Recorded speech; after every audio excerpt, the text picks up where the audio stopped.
Halo Sobat Pular, apa kabar? Kali ini saya membahas film Korea yang menceritakan bagaimana mengerikannya suatu eksperimen sebuah organisasi rahasia menciptakan seorang manusia berkekuatan super. Dan inilah alur ceritanya guys. Adegan di awal film memperlihatkan situasi di sebuah gedung yang berada di tengah hutan belantara tanpa sepertinya telah terjadi pembunuhan massal yang dilakukan oleh sekelompok orang. Tempat itu adalah sebuah laboratorium rahasia untuk menciptakan manusia Kajajaden yang nantinya dengan proses tertentu akan menghasilkan manusia super, kebal terhadap tembakan, bacokan, tagihan hutang, dan lain sebagainya. Pembantian itu dilakukan oleh Dr. Bae sebagai ketua dan dibantu oleh Pak Choi, kaki tangannya, beserta beberapa anak buahnya. Ternyata ada dua bocah yang berusaha lolos dari pembantaian itu. Pak Choi dan komplotannya berusaha mengejar kedua bocah tersebut. Dengan membawa beberapa ekor gogok pelacak, mereka mengejar kedua bocah itu. Terlihat bocah wanita dengan wajah berlumuran darah berlari ketakutan ke arah hutan yang gelap gulita. Setelah lama mengejar, Pak Choi kembali menghadap Bu Bae dengan membawa bocah kecil laki-laki dan melaporkan bahwa bocah wanita yang satunya lagi lolos dan tidak diketahui jejaknya. Bu Bae sedikit marah atas ketidakpecusan Pak Choi menangkap bocah ingusan. Bu Bae berkata, "Ari kamu teh bisa teu gawe teh dicabok geura." Pak Choi hanya diam. Menahan amarah setengah edan, Bu Bae pun berlalu pergi seraya bergumam, "Ini mah harus ngareo seblak lagi atuh biar gak cangar." Gadis itu ditemukan oleh sepasang suami istri, pemilik peternakan pemilik peternakan sapi di halaman rumahnya yang cukup luas. Setelah ditangani oleh dokter, dia dinyatakan hilang ingatan karena kepalanya mengalami cedera serius. Tuan Go dan Nyonya Go memutuskan untuk merawat Go Jayun, nama gadis tersebut. Singkat cerita, kok ceritanya singkat amat ini? Si bocah cilik kita sebut saja Yuyun supaya mudah kita ingat.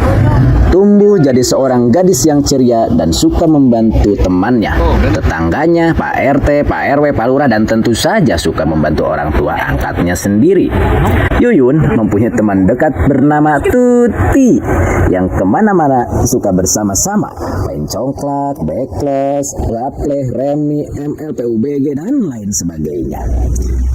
Suatu ketika bisnis peternakan ayah angkat Yuyun mengalami kesulitan sehingga satu persatu sapi peliharaannya dijual. Yuyun pun mengetahui hal tersebut dan dikarenakan dia belum bisa membantu secara materi, Yuyun mencari jalan lain dengan menganjuk pakan ternak di toko makanan hewan milik Mang Jajak. Di pinggiran kota dekat rumahnya Pak RT. Itu dilakukan tanpa sepengetahuan ayah angkatnya. Suatu hari saat Yuyun berangkat ke sekolah, Tuti memberitahu bahwa ada ajang pencarian bakat. Bakat apa saja terserah, yang penting lah bakatku butuh. Di mana pesertanya adalah kebanyakan murid-murid sekolah. Hadiahnya cukup besar, cukup untuk jajan seblak 1 tahun mah bila bisa juara. Dan tentunya hal ini membuat Yuyun tertarik. Atas saran Tuti, Yuyun pun ikut ajang pencarian bakat tersebut. Saat pentas pun mulai, Yuyun dengan malu-malu meong khas ciri-ciri ABG mulai memperlihatkan kemampuannya dalam bernyanyi.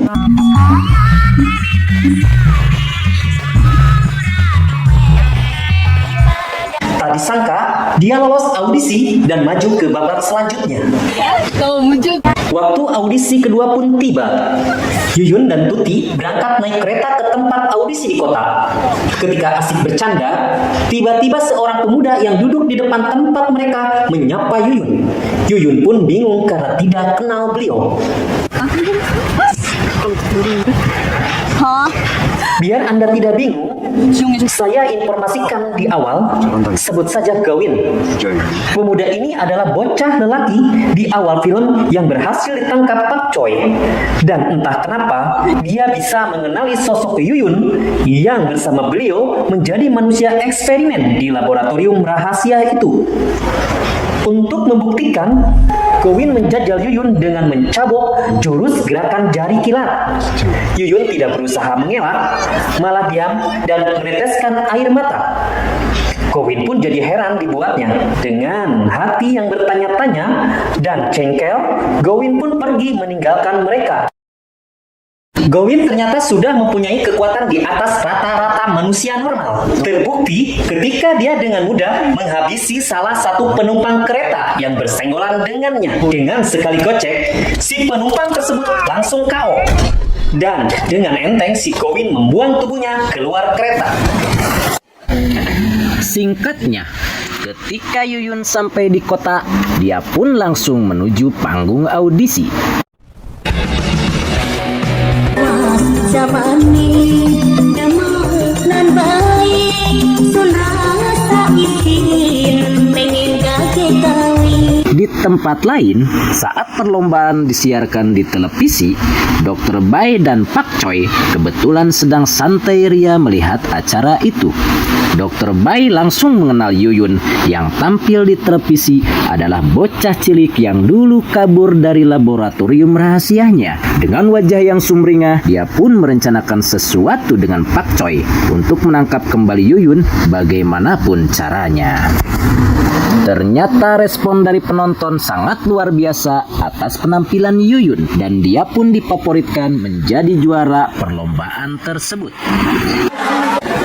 Setelah perlombaan selesai dan Yuyun hendak pulang, dia merasakan sakit kepala yang luar biasa.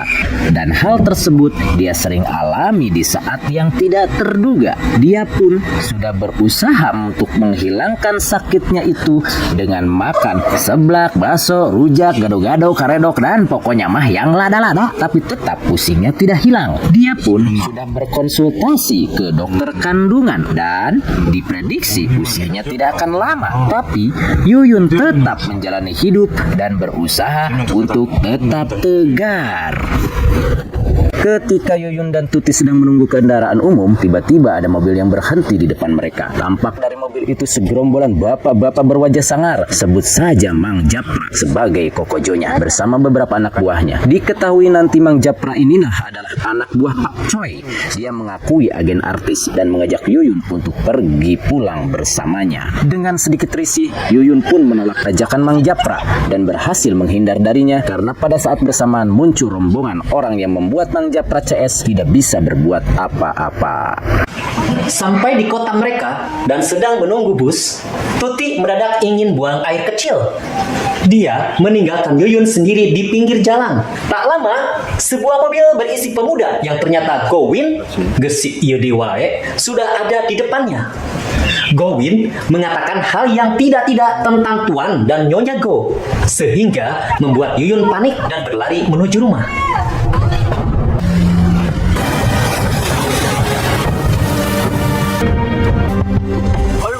안녕하는 그 도기용 경장입니다. Ketika Yuyun dan Tuti sampai ke rumah, tapi tidak menemukan siapa-siapa kecuali mobil polisi yang sudah kosong. Dan alhamdulillah, wasyukurillah, setelah masuk rumah ternyata mereka menemukan keluarganya dalam kondisi baik-baik saja. Pak polisi, Pak Dodo, ternyata ayah Tuti, menceritakan bahwa tadi ada pemuda dengan gelagat mencurigakan parkir mobil di depan rumah Yuyun. Dan Pak Dodo menegurnya. Lantas pemuda itu pergi, kata Pak Dodo, "Kena keheulai."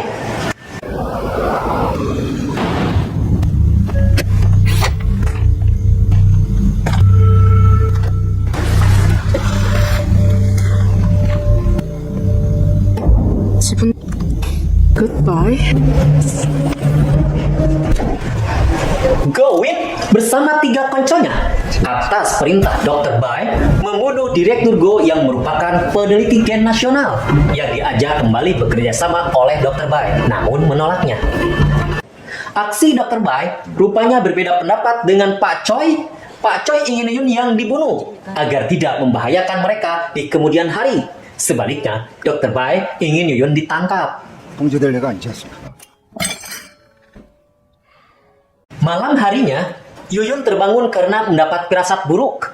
Ternyata, anak buah Pak Choi telah masuk ke rumahnya dan menangkap Tuti serta menyiksanya.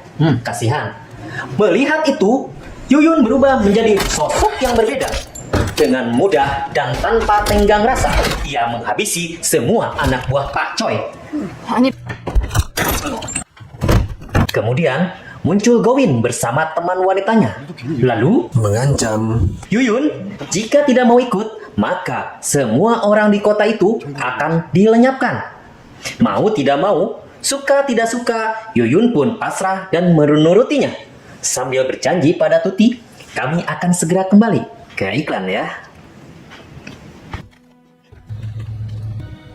Mengetahui anak buahnya gagal dan Yuyun dibawa ke laboratorium oleh anak buah Dr. Bai, Pak Choi pun bergegas ke sana. Sementara itu, setibanya di laboratorium, Yuyun dibawa ke ruang khusus dan diikat di kursi.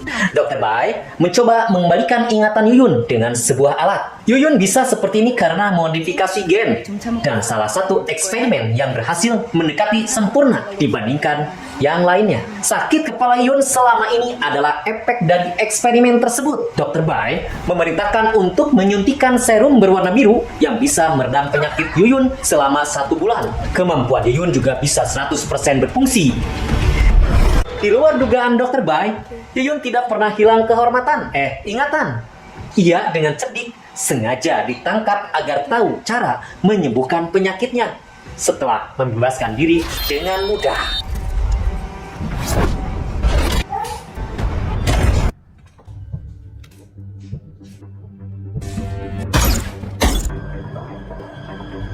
생각해서 실패.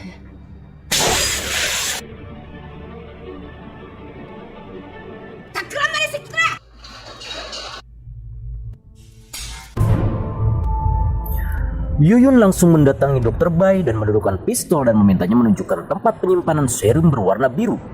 싹 다 데려갈 거야.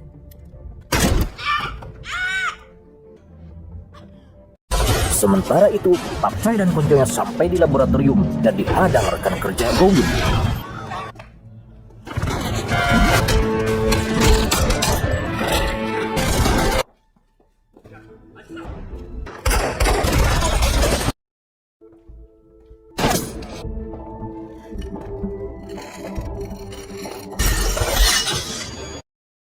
Pak Choi berusaha mengejar Gowin, namun Gowin telah lebih dulu tiba di tempat Yuyun dan Dr. Bai berada.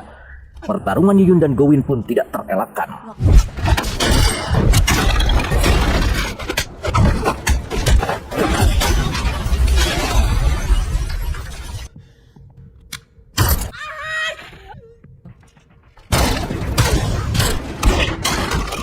Akhirnya, Yuyun berhasil mengalahkan Gowin. Namun ketika hendak menghabisinya, datang Pak Choi menyerangnya. Dr. Bai memerintahkan Pak Choi untuk menembak Yuyun.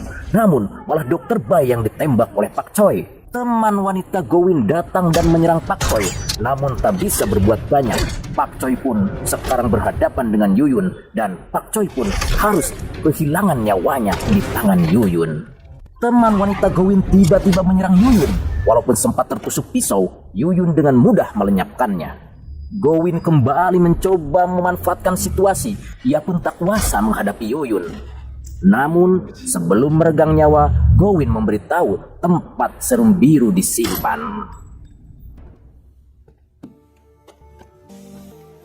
Akhirnya, dengan membawa bekal 2 buah serum, Yuyun menemui bapak angkatnya di rumah sakit dan menyerahkan serum biru agar penyakit demensianya bisa diperlambat. Tak disangka, bapak angkatnya ternyata sudah mengetahui Yuyun bukan anak manusia biasa. Yuyun sering membunuh hewan ternak ketika masih kecil.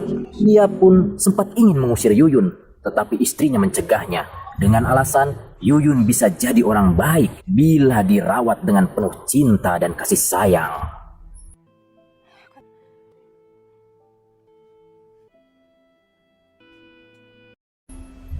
Tiga purnama kemudian, Yuyun mendatangi rumah saudari kembar Dr. Bai. dan berniat meminta obat permanen bagi penyakitnya.